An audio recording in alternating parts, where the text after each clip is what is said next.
welcome to Classic Science Fiction Literature Podcast. My name is Yifeng. With me are Joseph and Robin. Hello. Hey. Greetings. Howdy. Thank you, Joseph, for hosting this. We had some tech issues. We're rolling, steam rolling ahead now. On this podcast, we're reading classic science fiction and just talking about it. Just pick a story, read about it, and just chit-chat about it. And this particular week, or month rather, we're going to be talking about the Exploration Team as a title. It's a small, what would you say, short story, novella? I don't know what the term is. I'd say Of short this, story because of the length. yeah. Yeah, Yeah. it's not quite long 'Cause enough to be a there's so many novella. different terms, to denote the length of story these days. It's really hard to even know how do you call it, how to define it these days. But it's by Leinster, but it's a pseudonym for what's his Will Jenkins or Yes. William Jenkins, and who's very prolific. But as just we talked about earlier a little bit, he's mostly known for his science fiction and other inventions along the way. So that's what we're going to do today. But right now, we're going to just kind of debrief a little bit, catch up about sort of what we've been reading recently. And do you guys have anything off the top of your head you want to offer up and say, I've been reading this? Oh, Robin. Yeah, I've been reading my client stories. I'm an editor, and it has got just extremely busy. So I was glad to be able to take out some time to read Exploration. I don't know, my story doesn't have team on it, just plain old exploration, but you know, who's to say, right? Um, this was something that I read a while back when we first were talking about it, and then I read it again in the last day or so. And on the second reading, I really appreciated it more than the first reading.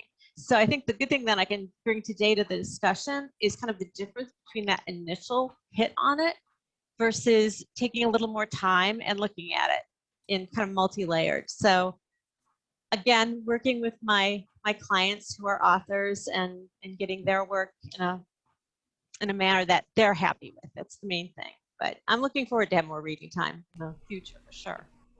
For fun instead of for work, Yeah, right? exactly. And guys, this is fun. This is why we're here. So, It's don't that's why it's judge me. no, I'm not. I mean, that's why it's hard for me to imagine kind of being in your role in the sense that if your job is to read just stuff like for work, but then how do you get to enjoy the like for fun reading? It's a hard to I don't know. I don't have a category for that because you know You're uh, not the first person to ask me that or to mention yeah. about that. And yeah, it I think my amount of time that my eyes can take, my body can take for reading gets eaten up by the work, but it is work I really love to do, so that helps. And I always try to kind of have in the back of my mind, the side of my mind, the next thing that I want to read for fun. So, and I I've see. noticed too, I think I'm getting more in with the way things are nowadays, is that I'm reading shorter things. Hmm. Yeah, The little hits of fiction here and there. So, right. So no War and Peace in your in no, your next. no. I could have gotten extra credit senior year in high school if I was the only one in the class to finish Crime and Punishment. And I suffered Wow. through like hundreds and hundreds and hundreds. I was the last holdout and I couldn't do it. So sorry, Russian, novel lovers, but It's a apropos title, would you say, in terms of reading it? I'm still feeling some of that. So yeah. Yeah, So the author definitely brought out some emotions in me, but yeah. not ones I could sit. All right. Joseph? Well, yeah. What you've been reading? Well, a couple of comments first. I think it's just so ironic that the editor's copy of the story is missing part of the title. You know, the editor said, "No, we don't need that word. No, let's cut that out right there." And reading War and Peace or Crime and Punishment in Woody Allen's movie Love and Death, which is a takeoff on great Russian literature. Every once in a while, he just stares at the camera and he goes, "Wheat, lots of wheat, fields and fields of wheat." And I remember cracking up because, yeah, if you've read any of his novels, any of Dostoevsky, Tolstoy, it's like, okay, yeah, that beautiful field, yes, okay, and they're going across the field on horses, yes. But um, you know, the joy of those books and Moby Dick and anything written in Moby that Dick, era too. Yep. is that they didn't have TV, they didn't have internet, they didn't have radio. When those people sat down to read a book, there was nothing else to take up their time, you know? And they would start reading from diaries I've read from that era. They would start reading after dinner and not go to sleep until 12, 1 in the morning, which is amazing to me because if I don't get my 8 for 8, I'm, you know. But anyway, what am I reading? I finished Magic Mountain by Thomas Mann. And I was so looking forward to that book. I wanted to read Thomas Mann, Nobel laureate. One of the most boring books I've ever read. It was so disappointing to me. There's beauty, there's elegance in his writing, but with like my response to so much literature, will somebody please do something and quickly? Beautiful writing, tremendous descriptions of things, tremendous narrative power, but there's just a lot of talking heads, a lot of people going back and forth and not doing anything, which the way I've been taught is not really how you, but styles of writing change over time. So I finished that, and then I just finished last night. I read Elie Wiesel's Night, which I found a fascinating read. It's a very short book. The paperback version that I have is about 110 pages. It's a very short book. First time? Pardon me? First time reading? Yeah, first time reading it. It's first person narration of his experiences in a concentration camp. And while I truly empathize with what he was writing, my research, et cetera,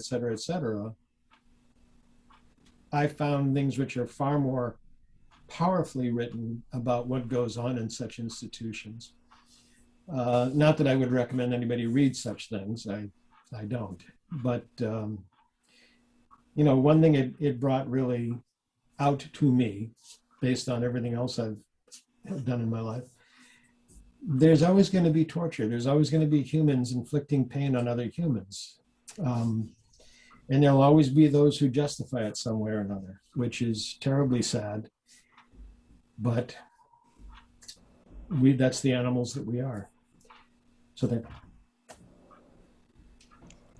It feels like we're getting, you know, we're having these great conversations about Russian literature and, you know, the differences between genre writing and literary fiction and all this. But I'm loving the fact that the science fiction side meshes in with that too.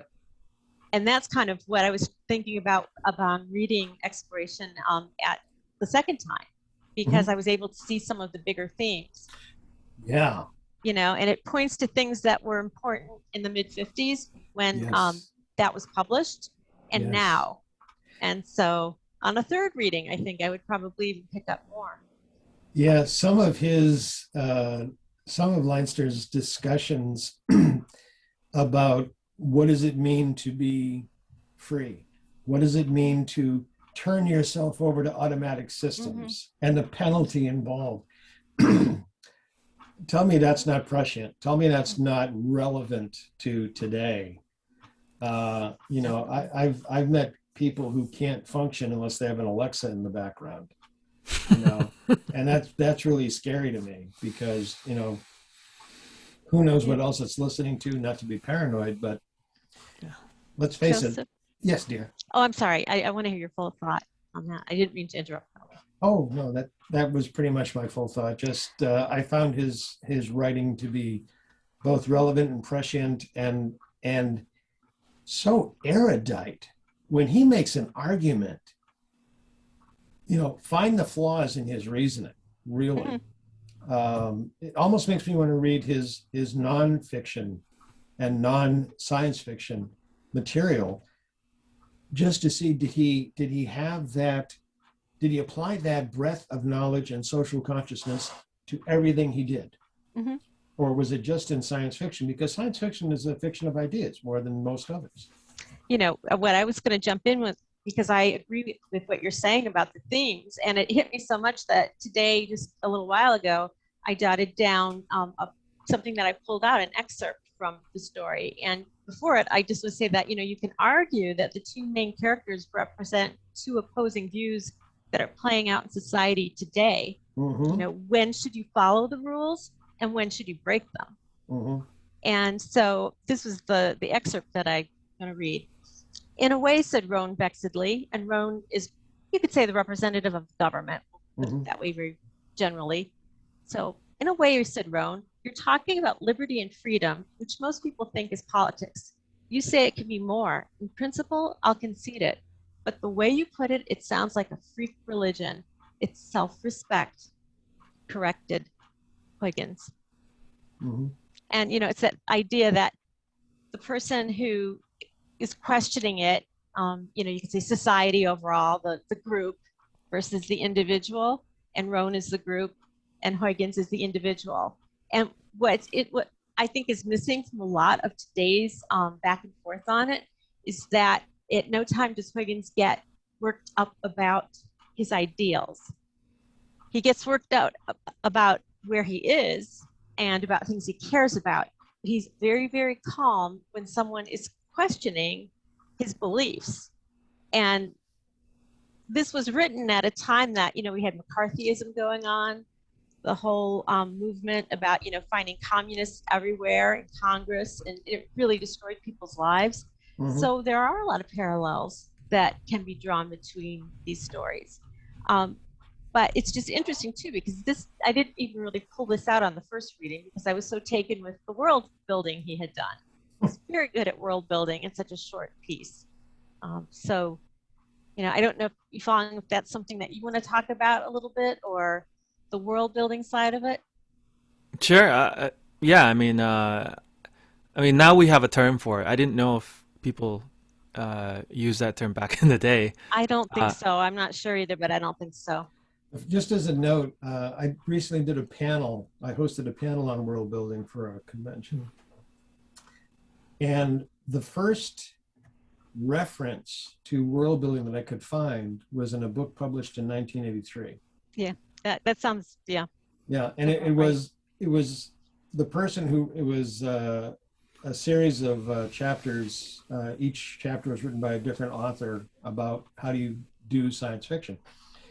And this person was talking about, she called it world building, this author called it world building, but it was really in the chapter, then you need to talk about character development, you need to talk about setting, you need to talk about place, you need to talk about tone, mood, language, atmosphere, blah, blah, blah. And it's funny because when I was hosting the panel, I started off by saying, I'm an old fart. I don't accept the term world building. It's just a big glom for atmosphere, mood, blah, blah, blah. So anyway, yes, I'm sorry. It's a marketing branding kind of word. And that's why I'm saying I think it picked up the 80s sound about right. Yeah. But it was interesting. I was at the 603 conference that New Hampshire Writers Project puts on every year and walked past the room that had the world building workshop going on. And it did have world building in its title. So I'm not just throwing that out as slang or anything, but it was packed. And people were very engaged. They weren't just sitting back and falling asleep. Everybody was very rapt and listening very intently. And I love to see that. So it just showed that even though it's kind of like you said, did you say like a glob or a glom kind of word? Yeah, a glom. Yeah. That people have taken it to heart in the sense that they know what it means. They know what they're going to get. This is something you can edit out when we get there, but just as a note, one of my works in progress, I read it publicly once, just the first 10 pages, and then I had it read at a theater in the round type of thing. And in both cases, the people in the audience said, that's an awful lot of world building in 10 pages, which struck me as odd because I didn't think so. So then I said, okay, an awful lot of world building. based on what you've heard, do you care about reading more? Oh yeah, yeah, oh yeah. So, well, then the world building worked, because then they went into, oh yeah, and then when the horse did this, and then the guy did this, and then the way you described this northern plain, well, okay, that's world building. So that's one of the reasons I have trouble with it, because Yeah, I could see that.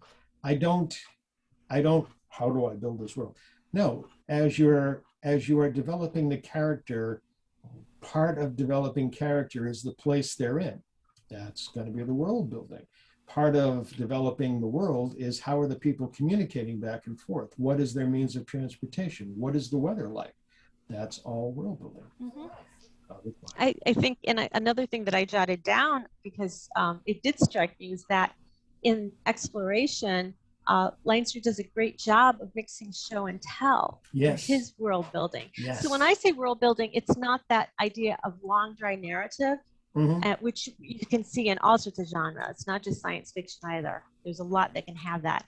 And, so he doesn't get bogged down in those long, dry narratives of backstory and world building. So I kind of used it as a negative in my little jot down here too. But, world building, you can't have those long, dry narratives, because then you do push it from a short story into a novella. Yes. And it won't be a good novella. It'll be one with lots of extra words. Yeah. Which the editor in her is like, slash. Oh, yeah. Definitely. There's my red pen. I think it's just basic part of just storytelling. It's an aspect of storytelling, but it shouldn't be the focus of world building, whatever. It's just, you look at any classic literature, you're like, is that world building? It's just how they told the story, Yeah. Well, with the great thing about exploration team, first line, the nearer moon went by overhead. Okay, you're there. You whatever you want to call it, world building or anything else. The nearer moon went by overhead. Whoa, okay. I know what's going on. I have an idea. The nearer moon, it's not on Earth, or if it is Earth, it's a way future Earth. That to me is so elegant. It's like, can I please write that well, please? It's almost like he was filling it out to support the character and the plotting and the story and moving it forward, right? Because that's kind of what the best Golden Age authors did was, what's the minimal amount of things I need to have this character and story and then get to the point of the ideas that we just talked about. It wasn't like, as you read in the other book you were mentioning, all these world building, but then it's like it just goes on and on, right? With aimless directions. But what I really enjoyed was, cliches have to come from somewhere, and I feel like I've either seen or read this archetype so many times, right? And it's so brilliantly done here. And I almost jumped the gun several times of towards the end, the best just stories in general, let alone science fiction, are great stories where there's a propulsion when you read it. You're dropped in the middle of this nowhere, and then you have these, like you were saying, Raman, different perspectives that's duking it out, battling up. But there's this incredible drive and propulsion. It's like, what's going to happen when they get there, right? On top of those side parallel drives are happening. It just continues to move forward. There's very little fat, as it were, of this extra this and this. And for me, I was on the edge of my seat because you're like, what's going to happen next? And I was almost jumping the gun of thinking well, is it going to end up in that sort of cliche story of the how do you pronounce the main character? It's Hugan something, of that character dying, and then Rowan kind of taking over and him kind of fulfilling whatever destiny. Because there's hints of that in the story of he's telling him here's what happens, here's how to feed the thing, here's how you take care of the pet, and here's how this planet works. Almost in case I die. He's like, I see what you're doing. You're trying to prepare me for something. Yeah. So there's this hint of that, and it was almost like it was going to go there, but it didn't go there towards the end. But I really love that aspect of, it's not so much he was throwing you off. It was just the natural part, ebb and flow of the story, and it just took you along for this incredible ride. By the time it arrives, you're just like, what happened? And now, like you were saying, you reread it and you get more every time you kind of out of it of what he was trying to communicate, right? This larger themes of, technology versus dependency of technology or not. But also above that, that's the thing about science fiction I love so much is there are multiple layers to the onion, as it were, of either metaphors or things it's kind of trying to, the ideas, right? The ideas it's describing. There's political undertones. There's also, philosophical discussions of free will versus determinism. There's the thing you just mentioned, which is at what cost of freedom of the rights of person and justice, and there's this whole it's replicating a lot of real life, which is it's kind of messy. It's not like it's black and white. There's a many shades of gray once you get these two perspectives. And also I love how the tension one of the things that propels the story is the tension of I'm going to arrest you, and then we're college students from out, but it keeps that momentum going for the rest of the story. And so, I definitely enjoyed it. And, like you, I hadn't heard of this author before. And so this is published, looks like 1956, March, in Astounding Science Fiction. Won the Hugo. Yeah. For that year. So that lit my eyes up a little bit. It's like, oh, Hugo, okay. This is worthwhile. And I want to read more from him. And I think that's the best thing you can say. And I'm so happy that this was my homework, my unpaid homework, but it turned out to be, a real good thing to read, a very good deal too. And, a lot of the words that were going through my head when you were talking is the through line of a story. And I'm not the only person who uses that phrase, but it's not something everybody hears. And it's what pulls you through a story. So it's the same idea of propelling, except it's coming from the other side. And he starts the story with the question of, oh, I'm a felon, I'm what is going to happen to me? I'm here alone. At some point, he knows it's like he's under that rock and it's going to fall, the sword of Damocles over his head. But it's not worrying him too much. He's going through the basic things that he has to do. And then the very last few paragraphs deal with that as well. I don't want to hash them through completely so that people who haven't read them yet, they'll have to find out how that happens, that through line works out. But it does. It's a satisfying story. Yeah. And to do it in, such a short amount of words is truly an art. My background is in journalism. Hemingway is somebody I look at as somebody who knew the benefit of the red pen, but to do it and to do it well and to do it in a way that you're immersed, that's what I thought was really interesting. He was such an immersive writer. You're right there with him. And that's not something that I really think of when I think of, and this is kind of like maybe Joseph, when you were saying world building, kind of had a little negative connotation to it. Gosh, I hate to say that. At first thinking about golden age of science fiction. I love science fiction. I adore it. But I can't help but think of pulpiness, the pulp fiction side of science fiction. And you guys know, of course, why it was called pulp, writing, is because it was printed on really poor stocks of paper that actually almost had chunks of wood in it. So fire hazard. Yeah. You get splinters every That's a time fire hazard. Ouch, I turned the page and got a splinter off of that. But, it's the same thing for newspapers when they talked about, writing in the yellow rags. That was that same kind of idea with it. But, it's kind of a question I posed myself when I first started reading it. I think I had a little bit of that negative connotation of thinking that, oh, these are going to be tropes. No, these were fresh when he was writing it. Yeah. The only thing, and I can say this, I think, without, giving anything away, that even slightly tiny little bit felt a little dated and tropey was the idea of having a rocket come down and land. But then I was thinking of Elon Musk. And how totally amazed I was when those, what's the name of his big rockets? I can't think of the name. Do you guys remember? Fred. I can't remember right now. That's terrible. Charles. People will be screaming it, but Starship? I think it's just Starship No, something, yeah, it's right? the type of rocket he's got. Yeah. But anyway, when Billy. those were landing, They have self-landing rockets and yeah, they exactly, land on their exactly. tail, just like Yeah. Yeah, what yeah. we And now so think is science fiction. when that was, It's being science done reality. live, yeah, it's just happened, that we as the public knew about it in like the last year or so. So even right now, I have to correct myself. Nope, it wasn't a trope. It was prescience. If you're the one who starts it, and there may Yeah. have been somebody who did this before, but I don't think pulled all the pieces together in the way that he did.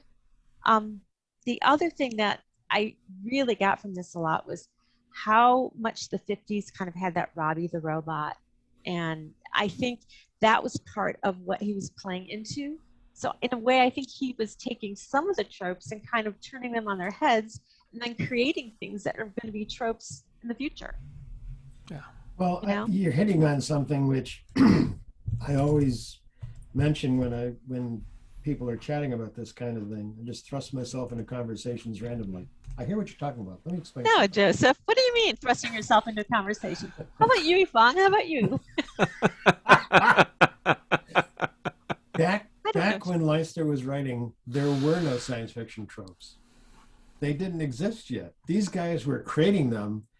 And the reason things like world building became a term in the 80s is you saw that sudden shift where you had a generation of writers who were raised on the classic science fiction who now drew on those as their inspiration and as their metaphors.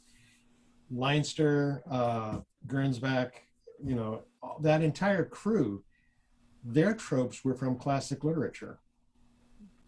And specific to this story, this to me is such a beautiful, you were using the word through line. Everything that's in the story is echoed and restated and echoed till we get to the end. He doesn't waste words. Mm-mm. He doesn't, he doesn't put up things where the reader's going, where am I going with this? What happened? There's nowhere, at least for me, there was nowhere in the story where I said, he didn't close, wasn't there a question up over here? Yeah. As you were saying, he ends answering the original or solving the original concern, which it was the sword of Damocles, but no one ever went to that planet. Why all of a sudden is there a ship coming down? Another thing that you have to really, I found humorous, he is dead set against animation. However, he has genetically engineered creatures living with him. So science is good when it benefits life, not when it creates something for the sheer sake of creating it. I thought, wow. And the subtleties that he wove into the story. When you get past the discussions, which are enlightening, but let's face it, they are basically 2 points of view going back and forth. And even that, the technology point of view had some good points. It wasn't like you could immediately dismiss what Ron was saying. Huygens had good points and sometimes not so good points. When you want to make an argument or discussion really interesting, make both people correct. That way the reader's going, well, okay, well, how does this turn? I want to know, how does this turn out? Obviously, I like the story. Yeah, I know. I was just thinking here for a second, and don't mind me if I kind of like spaced out a little bit. But Yifeng, have you told us what you've been reading, or did we totally like? Oh, it's okay. I mean, we were kind of on a roll. I didn't want to be like, hey, wait a minute, we can circle back to that, but it's just such a real deep story. I wonder what readers initially in 56 thought of it. I don't know. Right. I didn't really look into it. I didn't know what their reactions are. It seems from just quick readings of his work, most readers are very responsive of his science fiction short stories, and it didn't seem like he connected the other stuff, the long form novels and other things. But really. I didn't. Yeah, it's interesting. This particular story too, I mean, it's perfect for today. it's a story for the age of lockdown. I mean, it's a man, Yeah. his animal companions, and an unwelcome visitor. So, Mm-hmm. even on that level, when you're first reading it, it's like I can relate. Yeah, And vampire dogs, those are the best. You don't have those in your backyard? I think, well, in this one, I think the bears were dogs. Yeah. That was It's amazing. it actually, I mean, I don't think I read it, but at least I've seen the movies, the Golden Compass a little bit. Yeah. Yeah. The warrior bear concept, Right. but I Yeah. haven't read it, so I don't know if that's actually kind of Yeah. relevant. I've only seen the movie stuff, so. Well, I think too, it's so interesting that, as you said, the genetics is such an important part of this. And I think that's a case too where I know that in our culture around the world that there was a big push, eugenics, unfortunately, and the Nazi side of it. But the genetic side with animals and the scientific side of it, let me think. Would you say that the start was back in, was it the 1500s with the monk who did the whole thing with, I think it was sweet peas and did the genetic testing and was able to, breed the kind of plant that he wanted by using that? Just jump in anytime, guys. Yeah. You can just be hanging out here. I'm going to go back to the start of agrarian culture because humans have been modifying livestock and domestic animals for since the beginning of time. Yeah. Okay. That's. I was going to go. Yeah. The only difference was, back in the day, we took a whole cow with another whole cow and said, right. And we took generations. Nowadays, we use a microscope. We use micro technologies to, okay, change that out. Swap that one DNA piece right there for something else. Let's have him have green eyes, just one green eye. Yeah, that'd be cool. Let's have him have blonde hair on one side of his head. Yeah, that'll work great. My thought though with the story is that it feels fresh. Mm-hmm. And it's very valid to say that science now I think is looking to the past as much as it is to the future, and it's okay to talk about that, to think of it that way. I'm old enough to have come up in a time when you were in school, things were classified in their rigid little classes, and you didn't, go past that. And I think that was something that we had gotten from the Victorian era. Now, maybe earlier, but where everything had to be classified, and you could take the world and explore it and just bring it back and put it in a museum and put names to it, and everything was good, and that was science. So there was a little bit of that, I think. I had some teachers who were really old. So you can go back a lot of years if you had a teacher who was really old when you were pretty young, fourth grade. What are you, 9 years old, but you're already starting to learn the actual, tenets of science? And if one of your teachers is in her 70s or he's in his 70s, they go way the heck back, So it's so interesting. What are you laughing at, Joseph? You've got me giggling. Teaching, they're etching it on a stone tablet. I know, seriously. Here's chemistry. Oh my gosh, it feels that way though. It absolutely feels that way. And I was shocked because a few years back, my daughter was studying biology in college, and I was curious about some of the things. So I ordered a book, just to see, and the biology book was completely different. It was like this thick, the pages were tiny, and it was just biology. And there was like unbelievable what knowledge we have gained in my lifetime. Not even just in my lifetime, but let's say the last 30 years of it. That's a long time now. Before, not so long. That's how it feels. This conversation could go way out on a tangent, but can I bring up something that's science fiction related, but not necessarily to the story? All right. I think that I've been shocked by some of the things in physics that I thought were just very recent things. Not black holes so much, but the idea of quantum physics. I didn't know the idea of quantum physics was around at the turn of the century. Physicists know that. Yeah, 1999, they knew about it. Yeah. I deserve that one. I'm so mid-century. Thank you, Jim. What can I say? Mid-century modern, that's me. That's a I really just- good point. I just I got my feel- macchiato. Cheers. Macchiato time. Well, I think you need to turn like a glass of water, bottle of water. Yeah, that's mine. Yeah. Cheers, everyone. Cheers. Anyway, yes, you're talking about that change of the clock, All there, right. 1999 to But 2000. Party think- like it's 1999.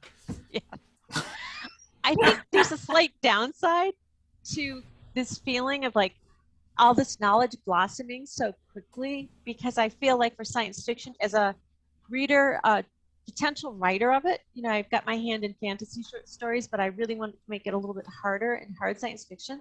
But I am put off by the fact that when I'm out and about in the science fiction world, there are so many like MIT researchers and, you know, people have been like at the propulsion lab and all this. And I actually talk with people like this. It's very off-putting. to Intimidating. somebody. Yeah, intimidating. Yeah. And it's nothing that they're doing or saying, that it's how I'm receiving it. I feel like there's no way that I could possibly write something that would pass muster with the science fact of it. So that's the emotional side of my brain that's saying that. But then when I read a story like this by someone who, by the way, was published his first story in what, 1919? So Yeah. just post World War One. Mhm. Yeah, at the turn of the century. Anyway, you know, it's something where I feel like, wait, just what you were saying, it's characterization.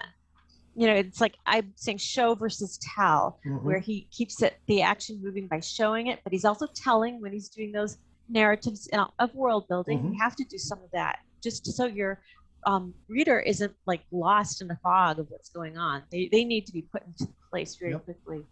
So it's one of those things where I take heart when I read something like this, that maybe someday I can do that and I can pass it by any science friends I have to make sure that what I'm basing it on is realistic, if that's what I'm trying to do.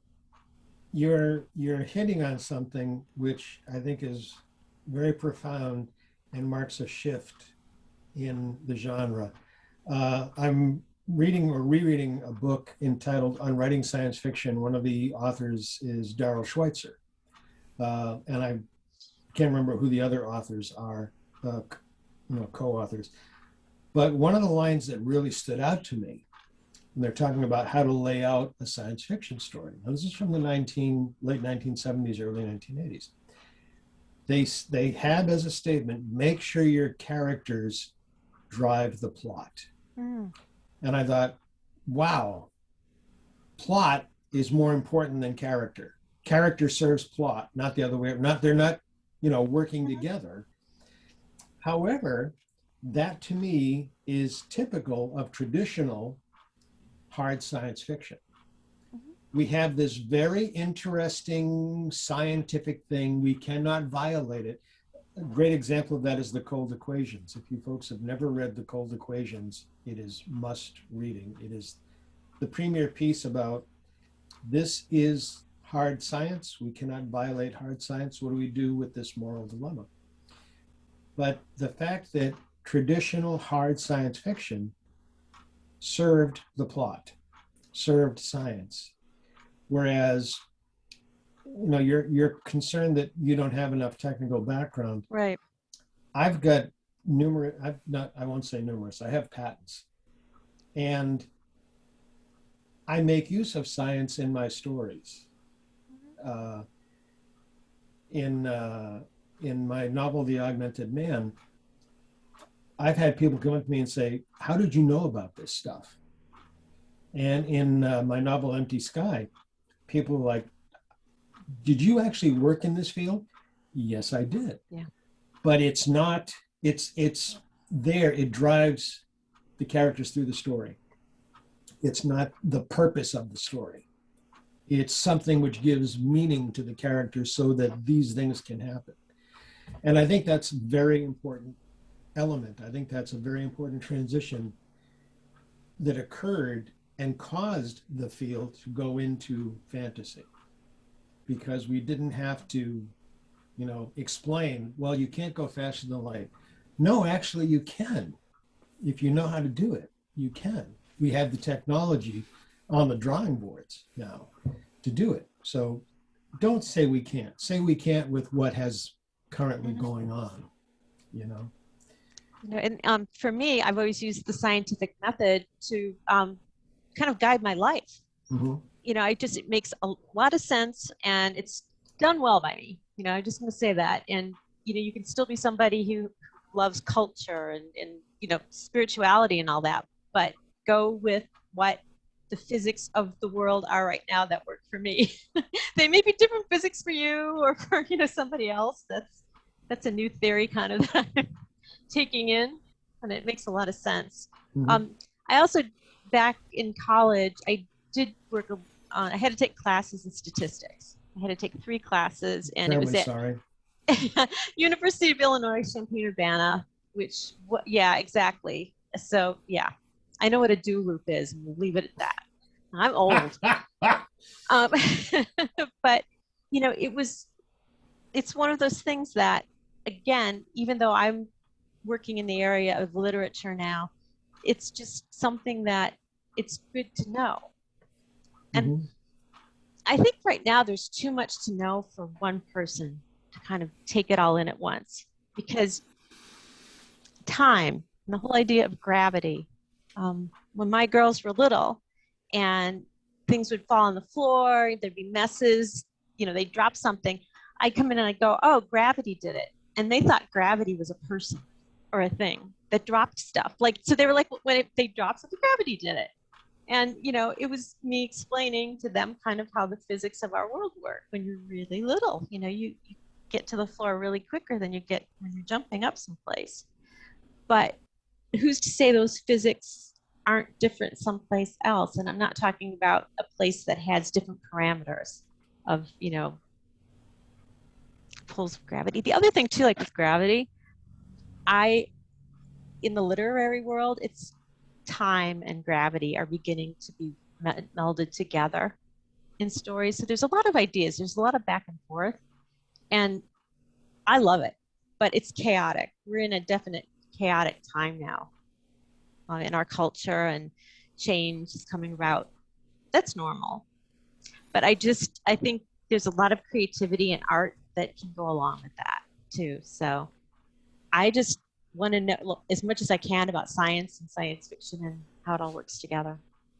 Your statement about knowing science, knowing physics, and maybe the laws of physics are different someplace else, or, you know, science is slightly different. In one of my works in progress, the student-teacher relationship, and the student is not able to do something. The teacher says, well, how come this is a challenge? And the student says, because it defies the laws of physics. It can't be done. Mm-hmm. And the teacher says, are there laws of physics which no one knows about yet? Oh, yeah. I mean, you know, Einstein, you know, relativity. And the teacher says, okay, use those laws nobody's learned about yet. And the student does it. Boom. You know, talk about how do you get around science. Not all science is known. Science is being rewritten every day. You know what, I think it just occurred to me in this conversation, not all science is relevant to us at the moment. Yes. I got to write that one down, because it's a good thing to remember. Not all science is relevant. Also, I think in terms of literature, authors like Ray Bradbury weren't always, I mean, they studied up on science and stuff, but I don't think that they were like Asimov was kind of like a chemist, you know, by training and so on, or at least knowledge-wise, and obviously he's a very well-read person. But not all of the, especially the Golden Age authors, were like that. And also, going back to a little bit of the point you have about these classifications, which kind of circles back to our short story a little bit, is that it's I think it's one of the struggles that the guy who has the mutant beast has against kind of one of the arguments he presents is that there's so much of that sort of organization of things that it overlooks the practical experiences of what happens, right? So like he's in the world, well, somebody has to be in the world to see what happens with these creatures, the sphinxes or something, and you know, and how they're about, and or all these ecosystems, right, of the animals, our biological on the planet that things like robots and technology can't take care of. And I also think that, now, I don't know what the author's background that wrote the story, but he clearly understood so much, even though he wasn't necessarily a master of all those different fields, right? He was still able to write, like you were saying, prescient about so many things too, right? And I think that in literature, it's like, I think Joseph's been saying, it's the story, it's the character, all those things that propels the story forward. And I'm not an author, I don't know, but what I read, that those parts and pieces matter more and impressionable for readers than just the tech side, because the tech can be, whatever you're writing in, it's probably going to be out of date and however long you're going to be, right? And these golden age authors weren't writing specifics often. If they were, you're looking back at, oh, that's concept's out of date, or it's being revised, and on and on and on.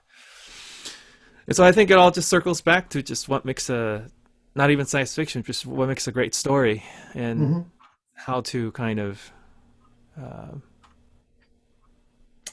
have interesting characters, interesting stories that propels, it gets people, readers interested, invested into the story. Yeah. One of the pieces of tech in this that, again, you could say was prescient in the way was he was using the eagle as a drone. Yes. Yeah. And we Wasn't just that- A biological drone. yeah, and to the point where all you really had to do was just throw drone in, and it would have worked. Yes. Almost like the sentences would have worked in the way he was dealing with it. So, it's chicken or the egg, or in this case, eagle or the drone, I guess. But Yeah. that's the kind of thing. And there was dry humor in this. Like if you said to me, Robin, point out exactly like the humorous parts, I can't do that. It's not written that way. But there's just this gentle kind of narrative voice that's just like set back just enough. It's not snide. It's not, it's not irritating or arrogant. But it does kind of have this dry humor about the situation. Yes. Like, one of the things that I found as a student of writing, it was just such a great study for me. I wonder if you folks noticed, he had this succession of dark moments, bright moments, dark moments, bright moments, but each combination, dark and bright, actually led to the next dark and bright moment. It was like he was staging things until, and again, we don't want to give away the ending because it's great. Everybody should read it. But that you have to admit that final scene, way over there are people who haven't read it yet, where if you noticed, all the bright and dark moments that happened earlier in the story are in that final thing. Okay. The reasons that these the bizarre attack killer things, the Spexes or the Nightwalkers. Yeah, everybody, and what exactly does technology get you? So the arguments are demonstrated. The pros and cons of the argument are demonstrated. And the final resolution, not specifically of the story, but of the theme of the story is, technology is useful, not overwhelming technology to the exclusion of everything else. Right. Within reason, technology is a useful tool. And he was going for that throughout the story, but then when you see it there, and I believe he actually even says it or something very similar to it at the end about, what are we going to put here instead? Oh, and I don't want to give it away. That was like, wow. He brought us all the way around, which to me, a really great story is that hero's journey thing, Yeah. And if the reader can have a moment of self-discovery, wow, you've won. As an author, you've won, I think there was the setups and payoffs. Yeah. Oh yeah, and I'm so glad you noticed that, Joseph, because I didn't when I was going through and reading it. But as soon as you talked about it, it's like, oh, I want to go back in and look, because I was calling it kind of like showing versus telling, but I wasn't checking it for those bright and darks. And that's a really good way to look at it. And if you put the showing and, telling in the perfect mix and the bright and dark in a perfect mix and all these other things, it gets yourself a Hugo. Well, yes, I'm working at it. Yes.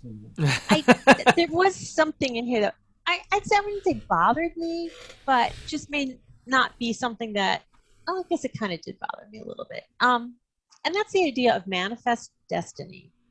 Have you heard that phrase? That was one, again, I learned back in school, and I wanted to check it on Wikipedia to see all the ins and outs of it, just to basically say it was kind of that idea in the mid 1800s in the US that we have the right to go west in our country, that it's not something we have to ask permission for, it's our manifest destiny. Well, looking at it now, many, many decades later, it's a little bit different from how I learned it, because now there's that shading on it of saying, but it wasn't really as big a deal at the time, that manifest destiny was not loved by everybody at the time, and it was political and it never grabbed hold. So in this phrase of it, in my head, the story was a little bit systemic of manifest destiny conquering planets. Now I use the word conquering on purpose. That's my word. Just to say that if you change that word to like discovering planets, opening up planets, you do the same, you take the exact same thing and you make it sound either good or bad based on what you do with it. So I'm not saying that the story is purely manifest destiny to the exclusion of all those spexes that they were trying to wipe out. Gee, buffalo, maybe for different reasons, but even in there, now thinking about it, talking through it, I realized that he, in some ways, he's looking at it from an ecology standpoint, which was another thing that was huge in the 70s, was ecology. That phrase was huge then, that science was huge. In that sense that he knew that there was a balance that needed to happen between the carnivores and the prey. And he kept talking about that, like, how can the spexes, be around if there's not a lot of prey that we're seeing? Yep. And so he was getting into that a little bit. But yeah, the only little hint of anything that really bothered me was that kind of underlying systemic idea of we have a right to own the planets. Right now, that's being questioned a lot. It's like, who owns the planets? Do countries own the planets?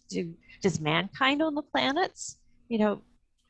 Are there aliens who own the planets? It's just out there.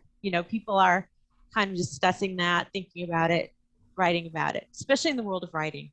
Well, because this is the area you can put it fantasy, science fiction, or nonfiction, and it would all be possibly correct today. And I think the reason that concept is coming into question today is because Joseph's going to be political. I brought it up though. Well, people are talking about it today, and it's an issue today because the planet is on the brink of environmental collapse, in the sense that Earth's going to be around another 5 billion years. We probably won't be here another 100 years, but the Earth's going to be around another 5 billion years. And if we say, do we have the right to do this?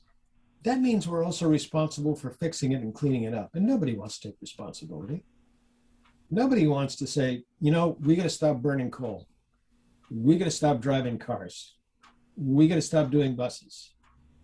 Obviously we have the technology to do much of this now. The only thing we cannot do via this is pure industrial manufacturing.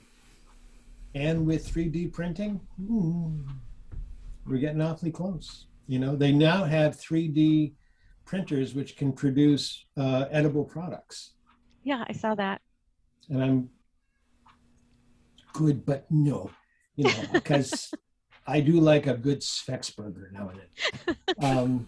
So why does it not surprise me? I know, right? I mean, let's face it, I'm 233 pounds. I was a power lifter. Yeah, give me some beef. Come on. It's like my sister said, mine never made any small kids. What is it with you? I was the runt of the litter, 6'2", Anyway, I'm sorry.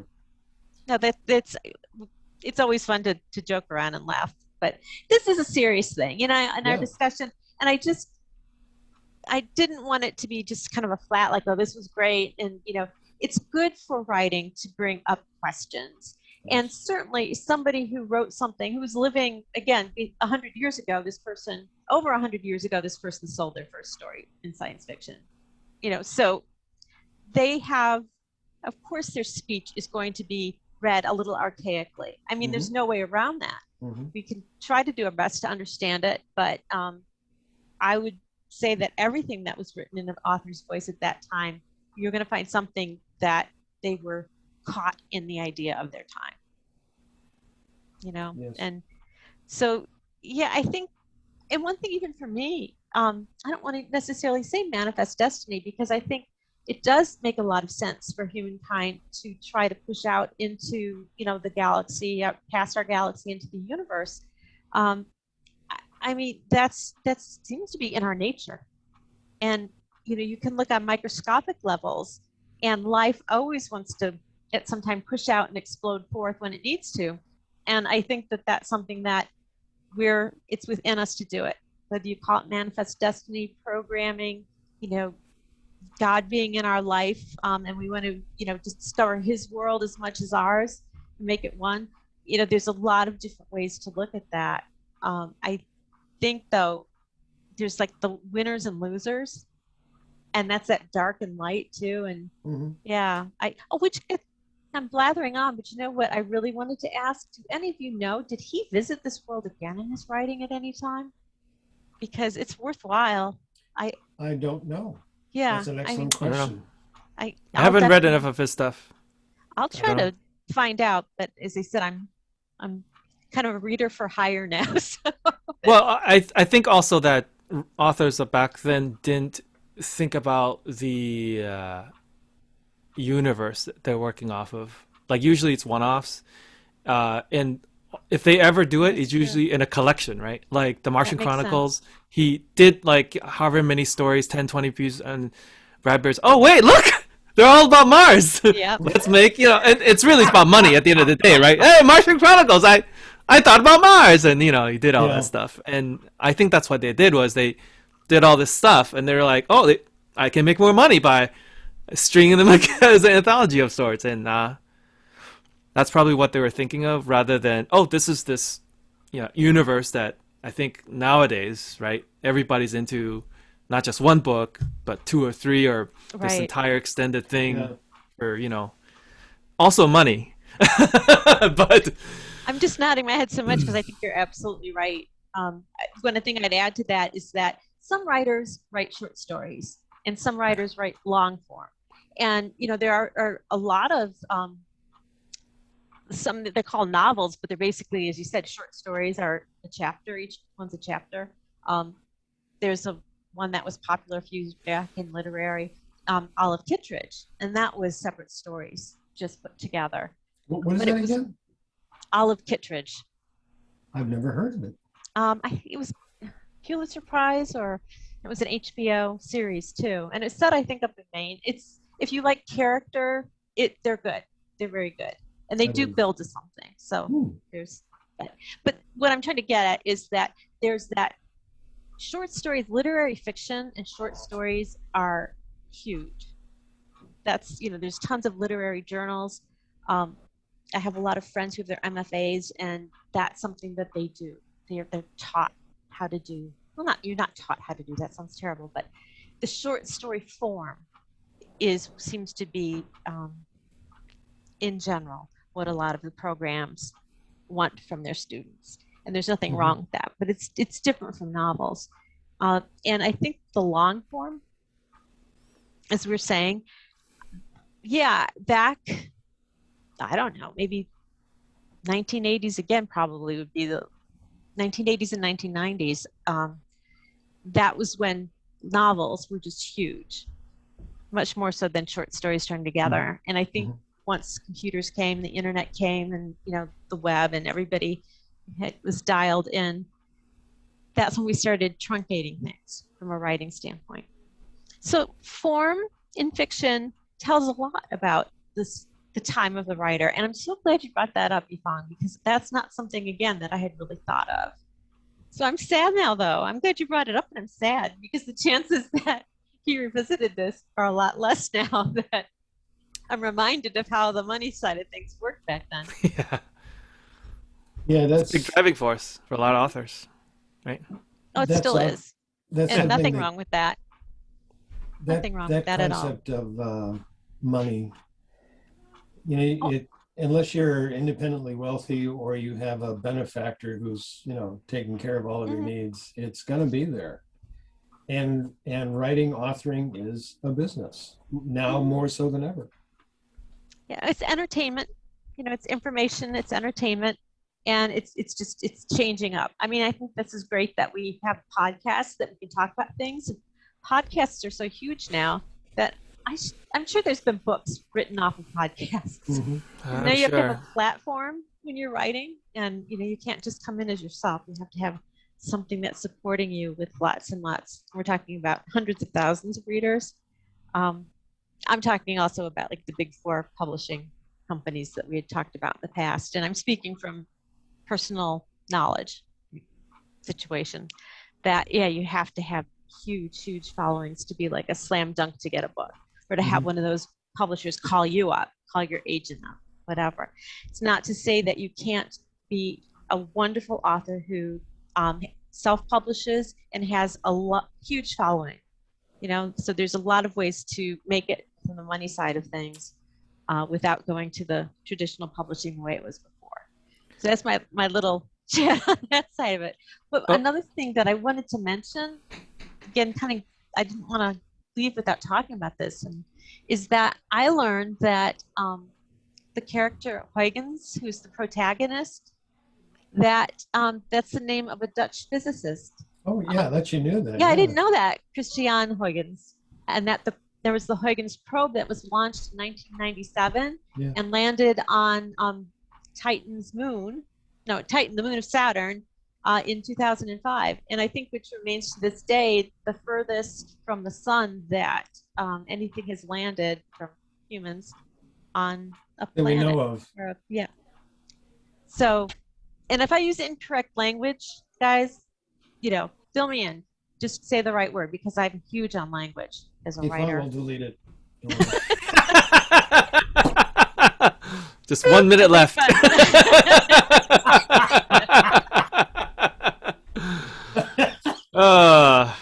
But getting back to form a little bit, it's interesting because of the little I've read about authors kind of working in general. Short story seems to be more of like a experimental. There doesn't really have to conform too much of the, 3, 4, 5 act whatever the number of acts you can structure. It's more like a one-off, and you can play with however you want. And then the novel is more expansive, and then you there's the Campbell structure, whatever structure you want to adhere to, the more traditional structures or whatever you can play with.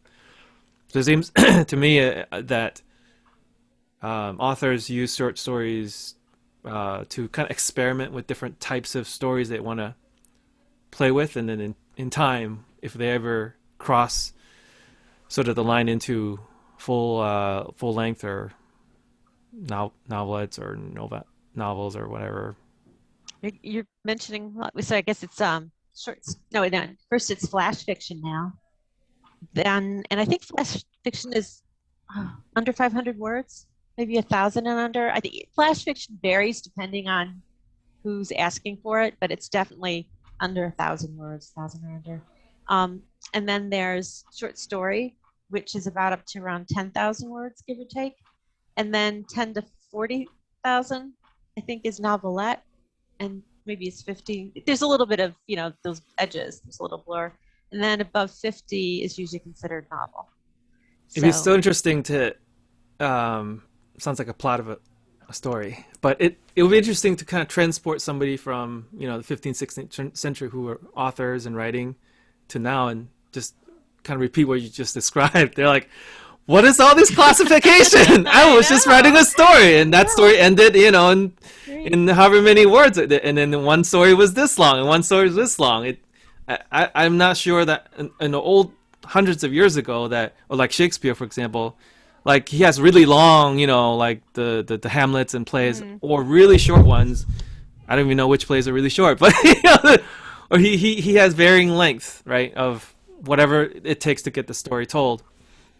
And that kind of speaks to a little bit of what you were describing, how modern sort of library of knowledge is exploding exponentially everywhere. And I think that post-Enlightenment, 16, 17, and the world of knowledge opened up. I think there's a strong desire for humanity to kind of classify, organize, and put things into their buckets and categories.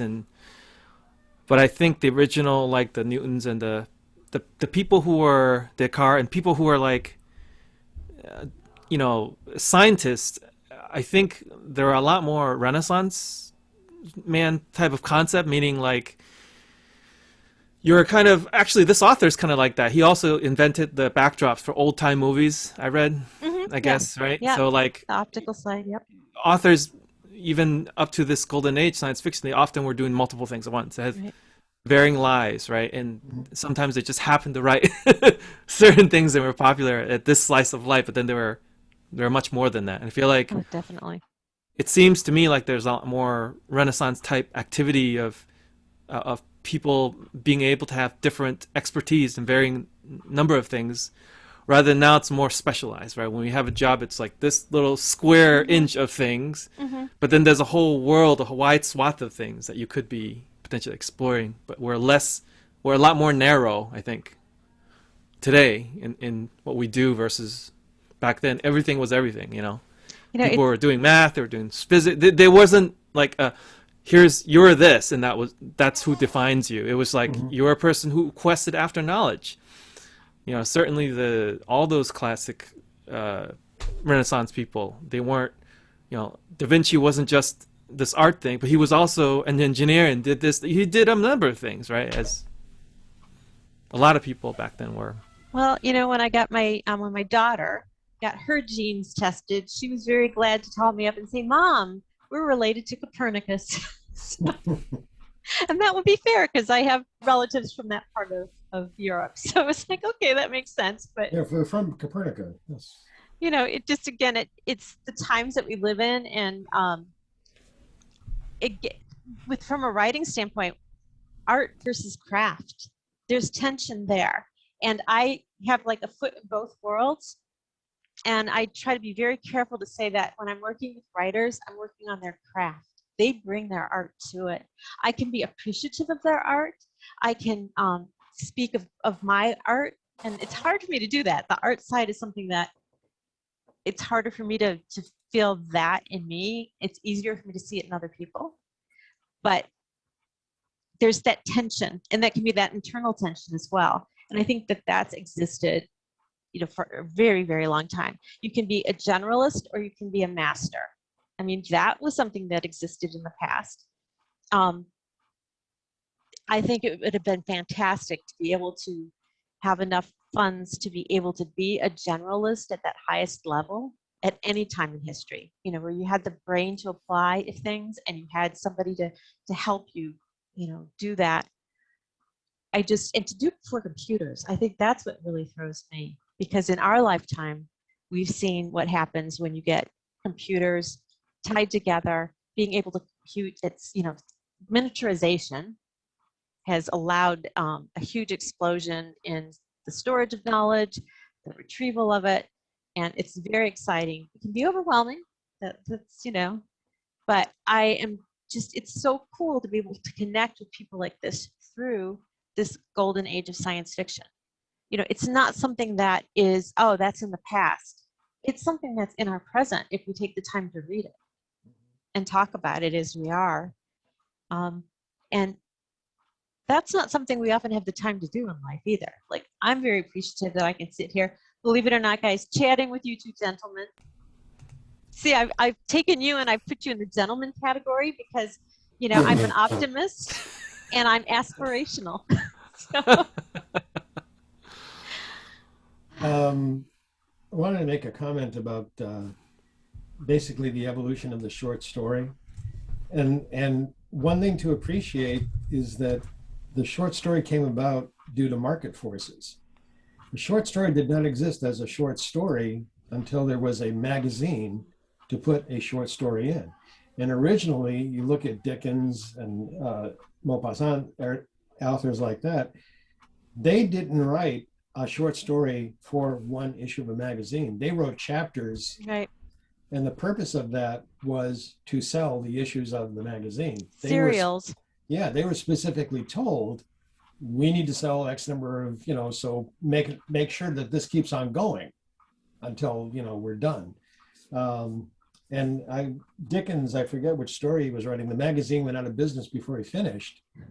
And there was an uproar. People, what happened to Little Nell? Come on, how do we find out? And he had to go find some other outlet and then let everybody know. That was me, by the way, with Jordan and Wheel of Time. Yeah, it's just like, no, thank you, Sanderson. And it was Poe and Balzac, both sides of the Atlantic, who said, this is the short story form. It will be one story completed for a magazine. How come they were able to do that? Because there suddenly was a proliferation of magazines that actually had tenure, that existed for more than a year and a half, that had backing, that had advertising suddenly came about. So that's how the short story came to be what we recognize today. Prior to that, all you had was novels.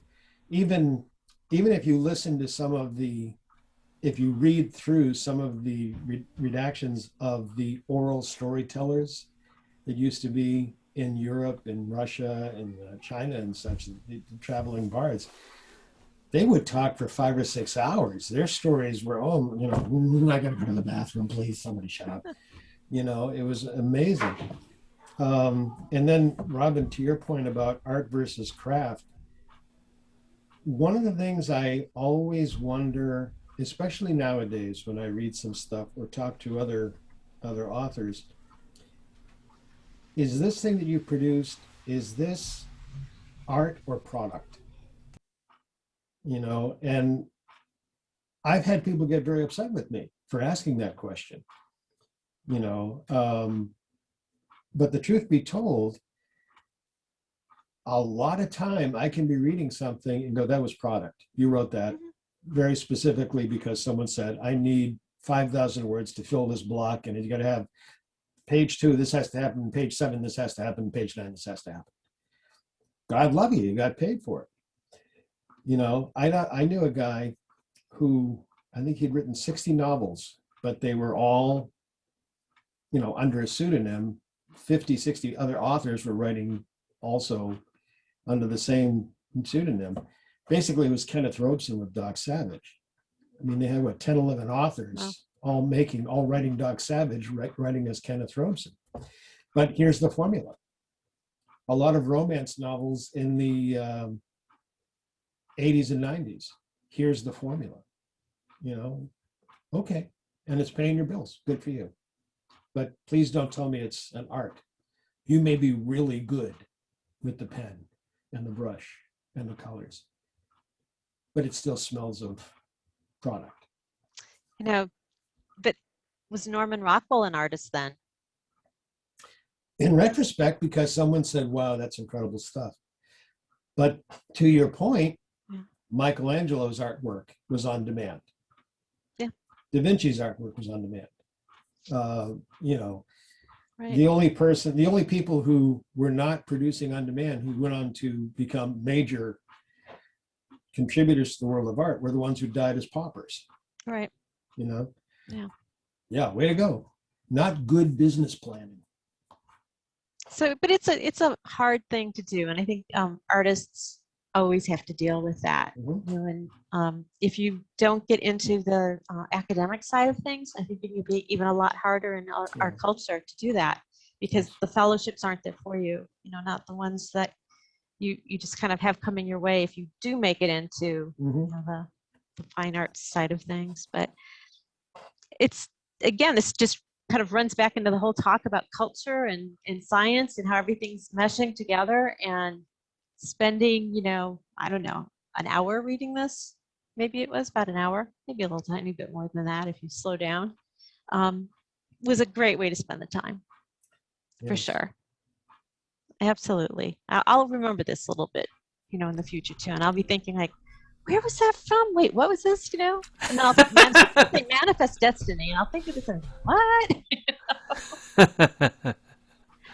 Is there anything else like that you guys have that came up for you when you were reading it that we haven't talked about? Because this has been, I think, a bit more of a wider roaming conversation than we've had before. So that's a good thing in my mind. But anything we need to circle back to, like what you're reading, Yifeng? I think that we can go on and keep going, but I also want to try to put a cap on that so that the listeners can not check out and tune out, but more like, oh, I think they're coming to a close. Because that's the great thing about classic science fiction is that, again, going back to my very poor illustration of the onion, they're just it's an inexhaustible onion. It just keeps there's the layers come up and then there's more layers and then there's more layers, and it's just that's one of the reasons I love science fiction is that it was a very short story, but here we are, spending however many, probably an hour or almost two now, probably on it, and longer than the story, longer than you could read the story. We could talk about. I mean, that's the beauty of great story in general, but let alone science fiction, because I do think science fiction gives you those layers that you don't always get with the other types of fictions, at least in my limited reading. I'm nodding my head, but I deal with reading so many different types of genre and all that. You do, but you have to get kind of used to it a little bit. And there's devotees of each kind of writing style. So, yeah. But just otherwise, I was agreeing with everything you were saying. Yeah, so I think we can kind of close it out with just kind of what we've been doing, what we've been kind of working on, stuff like that. And then you want to go first, Joseph? Kind of the calling card, as it were.